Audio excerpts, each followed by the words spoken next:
আর আপনারা কি করেন, নাইট ডিউটি করে বাসার মধ্যে গিয়ে একটু রিল্যাক্স যে করবেন তা না, মোবাইলের মধ্যে পর্নোগ্রাফি মাস্টারবেশন করে শরীরের অবস্থা আরো খারাপ, খাওয়া দাওয়ার অবস্থা তো যা ইচ্ছে তাই। সার্বিকভাবে বলবো যে প্রবাসী ভাইরা ভালো নাই। আপনাদের আমি বলবো ভাই, যদি থাকেন এমন দেশে যান যেখান থেকে 6 মাস বা বছরের মধ্যে একবার দুবার জন্য আসা যায়, নাহলে তো হইলো না রে ভাই। 4 মাস যদি আপনি আপনার মিসেসের কাছ থেকে দূরে থাকেন, সম্পর্ক তো ওরকম হবে না, এটা হবে না ভাই। এজন্য বলবো, টাকার জন্য বিদেশে থাকা, আমি মানে আমার পার্সোনাল ওপিনিয়ন, দয়া করে ভাই আপনি একটু চিন্তা করেন, ঠান্ডা মাথায় চিন্তা করেন যে দেশে থাকা যায় কিনা। আমি বলছি ডাল ভাত খেয়ে থাকেন ভাই, পরিবারের সাথে থাকেন, অনেক ভালো থাকতে পারবেন।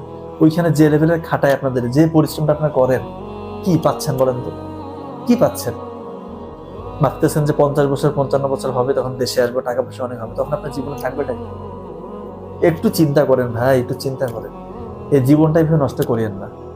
দয়া করে ভাই নামাজ কালামটা পড়েন। আর আমি যে কথাটা বললাম, এটা যদি আপনার ভালো লাগে, আপনি একটু চিন্তা করেন, আপনার চিন্তার সাথে যদি মনে হয় যে না আসলে কথাটা ঠিক বলেছেন, তাহলে আরেকবার ভাবেন, ভেবে দেশে চলে আসেন।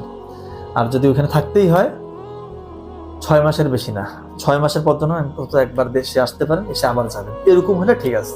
কিন্তু 4 বছর 5 বছর আপনি দেশে আসতেছেন, এটা কি রে ভাই? আপনি ওখানে একা কিভাবে থাকেন? আপনার তো একটা চাহিদা আছে, আর পরিবারের সদস্যদেরকে দেখতে মন চায় না? তো আমার কথাগুলো একটু বোঝার চেষ্টা করবেন, আমি আপনাদের ভালোর জন্যই কথাগুলো বলছি। আর পরিবারের সদস্যদেরকে আবার বলছি,